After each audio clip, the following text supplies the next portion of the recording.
নামাজের বাইরের সময় আমার গ্যাসের একদম সমস্যা হয় না, কিন্তু অজু করার সাথে সাথে আমাকে এই সমস্যার সম্মুখীন হতে হয়, অনেক কষ্ট করে অজু ধরে রাখতে হয়। কি করতে পারি একটু দয়া করে বলবেন। যারা আয়না বা জিনের মাধ্যমে রোগ নির্ণয় করে তাদের কাছে যাওয়া কি শিরক হবে? 3 তালাক দেওয়ার নিয়ম কি? যে জামা কাপড় পরে সহবাস করা হয় সেই জামা কাপড় কি নাপাক হয়ে যাবে, অর্থাৎ যেটা পরে সেটা পরে নামাজ পড়া যাবে কিনা? স্বামীর জৈবিক চাহিদা পূরণ করতে স্ত্রী অক্ষম হলে স্ত্রীর করণীয় কি? প্রথম স্বামীকে তালাক না দিয়ে দ্বিতীয়বার বিবাহ করলে তা জায়েজ হবে কি? দ্বিতীয় বিয়ে যদি জায়েজ না হয় তাহলে প্রথম স্বামী তার জন্য জায়েজ থাকবে কিনা দয়া করে জানাবেন। মোহাম্মদ রাসেল এর থেকে আপনি লিখেছেন, পালক মেয়ের সাথে নিজের পেটের ছেলের বিয়ে দেওয়া যাবে কিনা? হ্যাঁ, দেওয়া যাবে। যেহেতু পালক মেয়ে সে আপনার আসল মেয়ে না, অতএব তাকে আপনি পেটের ছেলের সাথে বিয়ে দিতে পারেন। হ্যাঁ, যদি আপনার পালক মেয়েটা আপনার দুধ সন্তান হয় বা দুধ সম্পর্কিত আত্মীয় হয়, যার সাথে বিয়ে বন্ধন আবদ্ধ হারাম, দুধের কারণে যে সম্পর্ক হয় সেটি যদি এই পর্যায়ে চলে যায়, ধরুন আপনি এই ছেলের বোনের দুধ আপনি পান করেছেন, তাহলে তো সে আপনার দুধ ভাই, যার কারণে তাকে আপনি বিয়ে করা জায়েজ হবে না। তো এরকম কিছু যদি না হয়, জাস্ট পালক মেয়ে, তাকে আপনি লালন পালন করেছেন, আপনার দুধ পান করেনি সে, তাহলে সেক্ষেত্রে বা এই ছেলের সাথে আপনার যে ছেলে হয়েছে তার সাথে তার দুধের কোনো সম্পর্ক নেই সরাসরি, তাহলে সেক্ষেত্রে তার সাথে বিয়ে দিতে কোনো অসুবিধা নেই। এমনি সেলিম রেজা কাজল আপনি লিখেছেন যে জামা কাপড় পরে সহবাস করা হয় সেই জামা কাপড় কি নাপাক হয়ে যাবে, অর্থাৎ যেটা পরে সেটা পরে নামাজ পড়া যাবে কিনা? যা কাপড় চোপড় পরে সহবাস করলেই সেটা নাপাক হয়ে যাবে না, যদি সেখানে নাপাক লাগে তাহলে সেক্ষেত্রে সেটা নাপাক হবে, আর যদি নাপাক না লাগে তাহলে সেটা নাপাক হবে না।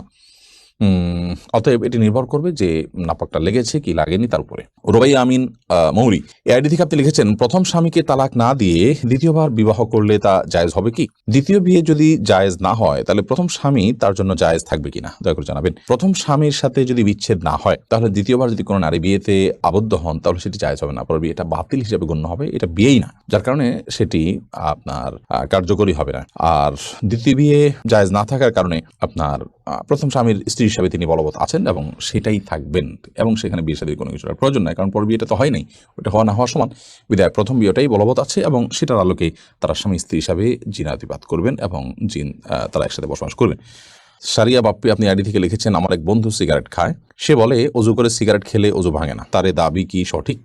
দেখুন, অজু করে সিগারেট পান করলে, ধূমপান করলে অজু ভাঙে না, এটা তো মোটা দাগে ঠিক আছে যে অজু করেছেন, আপনি অজু করার পর ধূমপান করেছেন, তাহলে সেক্ষেত্রে আপনার অজু ভাঙবে না। কিন্তু আপনার মনে রাখা উচিত যে আপনি যদি ধূমপান করেন তাহলে সেক্ষেত্রে অজু ভাঙার চেয়ে বড় কিছু আপনার ভেঙে যাবে। অজু ভাঙাতে তো গুনাহের ব্যাপার না, অজু ভাঙাতে কোনো গুনাহ হয় না, অজু ভাঙাতে একটা স্বাভাবিক প্রক্রিয়া, কারোর পেশাব মলমূত্র ত্যাগের কারণে তিনি অজু ভঙ্গ হয়ে গেছে, কারণ কোনো গুনাহ হবে না, তিনি আবার অজু করে ফেলবেন। কিন্তু আপনি যখন ধূমপান করবেন তখন আপনার তাকওয়া ভেঙে যাবে, আপনার গুনাহ হবে, যার কারণে সেটার কারণে আপনার শাস্তির মুখোমুখি হবে। অজু ভাঙার কারণে তো শাস্তির মুখোমুখি হতে হবে না, বিধায় ধূমপান করলে অজু ভাঙবে না, এটা ঠিক, কিন্তু তার চেয়ে বড় কিছু ভেঙে যাবে, অর্থাৎ আপনার নেক আমল ভেঙে যাবে। বিধায় একজন ইমানদার সেটিকে ঠুনকো ভাবে দেখার কোনো কারণ নেই। অজু ভাঙবে না বলে এটাকে ঠুনকো ভাবে না দেখে বরং এটার আরো যে ভয়াবহ দিক আছে সেটা আমাদের খেয়াল রাখা উচিত। তবে হ্যাঁ, এটা ঠিক যে ধূমপান করার পর মুখে যে দুর্গন্ধ হয়, আপনি সালাত আদায় করার জন্য সেই দুর্গন্ধ দূর করে তারপরে আপনি মসজিদে যাবেন এবং সালাত আদায় করবেন, যাতে করে ফেরেশতাদের কষ্টের কারণ না হয়, সেটি খেয়াল করতে হবে। শান্তা আক্তার আপনি লিখেছেন, আমার স্বামী অন্যায়ভাবে তার মায়ের কথায় আমাকে এক তালাক দেয়, এখন সে ভুল বুঝতে পেরে আবার ফিরতে চায়, কিন্তু তার মায়ের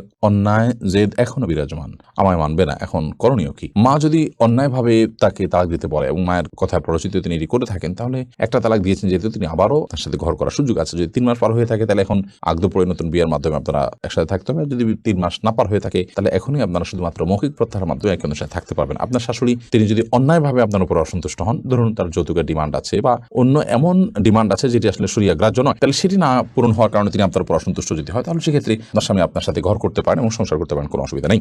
এরপরে সাবিহা জাহান লিখেছেন, স্বামীর জৈবিক চাহিদা পূরণ করতে স্ত্রী অক্ষম হলে স্ত্রীর করণীয় কি? যদি স্ত্রী স্বামীর জৈবিক চাহিদা পূরণ করতে অক্ষম হন তাহলে সেক্ষেত্রে স্বামীকে একাধিক বিয়ের ক্ষেত্রে তিনি সহযোগিতা করবেন, এবং স্বামীর চরিত্র হেফাজত করা একটা গুরুত্বপূর্ণ বিষয় এবং বিয়ের অন্যতম লক্ষ্য এটি। তো সে লক্ষ্য যদি পূরণে অপারগ হন তিনি, তাহলে সেক্ষেত্রে স্বামী গুনাহের দিকে যেতে পারেন, চরিত্র নষ্ট হতে পারে, সেই জায়গা থেকে স্বামীর জন্য দ্বিতীয় বা তৃতীয় স্ত্রীর ব্যবস্থা করা এবং সেটার জন্য মানসিক সম্মতি দেওয়া, তাকে সহযোগিতা করা, এটা বর্ষামণি আপনি লিখেছেন, আমার 3টা মেয়ে সন্তান, ছেলে সন্তান, লাভের কোনো আমল আছে কিনা? আপনি রব্বি হাবলি মিনাস সলিহিন এই দোয়া পড়তে পারেন, রব্বি লা তাজারনি ফারদা ওয়া আনতা খায়রুল ওয়ারিসিন এই দোয়া পড়তে পারেন। এই সমস্ত দোয়ার মাধ্যমে আল্লাহ তাআলা আপনাকে নিঃসন্তান লাভ করার সুযোগ দিবেন ইনশাআল্লাহ বিইذنিল্লাহ। এমনি আমির হোসেন আপনি লিখেছেন, নামাজের বাইরের সময় আমার গ্যাসের একদম সমস্যা হয় না, কিন্তু অজু করার সাথে সাথে আমাকে এই সমস্যার সম্মুখীন হতে হয়, অনেক কষ্ট করে অজু ধরে রাখতে হয়, কি করতে পারি একটু দয়া করে বলবেন। নামাজের বাইরের সময় গ্যাসের সমস্যা হয় না, কিন্তু নামাজ দাঁড়ালে শুরু হয়ে যায়, এটা কোনো দুষ্ট জিনের উপদ্রব কিনা ব্ল্যাক ম্যাজিকের কারণে কিনা সেটা আপনার দেখা দরকার, এবং সেটার জন্য আপনি রাকিদের শরণাপন্ন হয়ে ট্রিটমেন্ট করা উচিত। বিশেষ করে কোরআন কারিমের তেলাওয়াত জিকির পরিমাণ বাড়িয়ে দেওয়া উচিত। কিন্তু সালাতের মধ্যে আপনাকে উযু ধরে রাখতেই হবে, কারণ উযু আপনার ছুটে গেলে আবার নতুন করে উযু করে আপনাকে সালাত আদায় করতে হবে। সুমাইয়া সাদ্দাম এই আইডি থেকে আপনি লিখেছেন, নন মাহরামদের সাথে কি ফোনে বেশি কথা বলা যাবে না?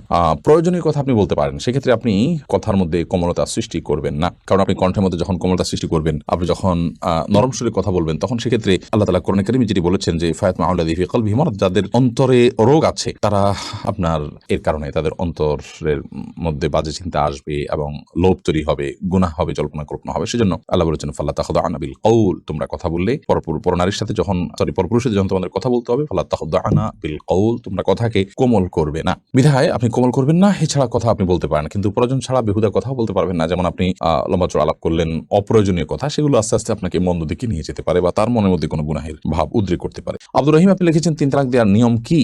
আপনি যদি আপনার স্ত্রীকে 3 তালাক দিতে হয়, তাহলে যেই পবিত্রতায় অর্থাৎ মাসিক হওয়ার পর যে নতুন পিরিয়ড, পবিত্রতার পিরিয়ড শুরু হয়েছে, সেই পিরিয়ডে তার সাথে শারীরিক কোনো সম্পর্ক করা ছাড়া আপনি একটা তালাক দিবেন। এরপর একটা মাস চলে যাবে, আপনি আবার তাকে কখনো একটা তালাক দিবেন। এভাবে 3 দফায় 3টা তালাক দিবেন তাকে, অথবা একটা তালাক দিয়ে আপনি ছেড়ে দিবেন, এটি সবচেয়ে উত্তম। এবং 3 মাসে অটোমেটিকলি তার সাথে আপনার সময় আপনার নির্দিষ্ট সময় আপনার পার হয়ে যাবে। এরপরে আপনি বিচ্ছেদ হয়ে যাবে। পরবর্তীতে আবার কখনো বিয়ে হলে এরপর যদি আবার তার থেকে তালাক দেওয়ার প্রয়োজন হয়, তখন আপনি তালাক দিবেন। এভাবে 3 ধাপে 3টা তালাক দিবেন। একসাথে 3টা তালাক দেওয়া এটা নাজায়েজ এবং গুনাহের কথা।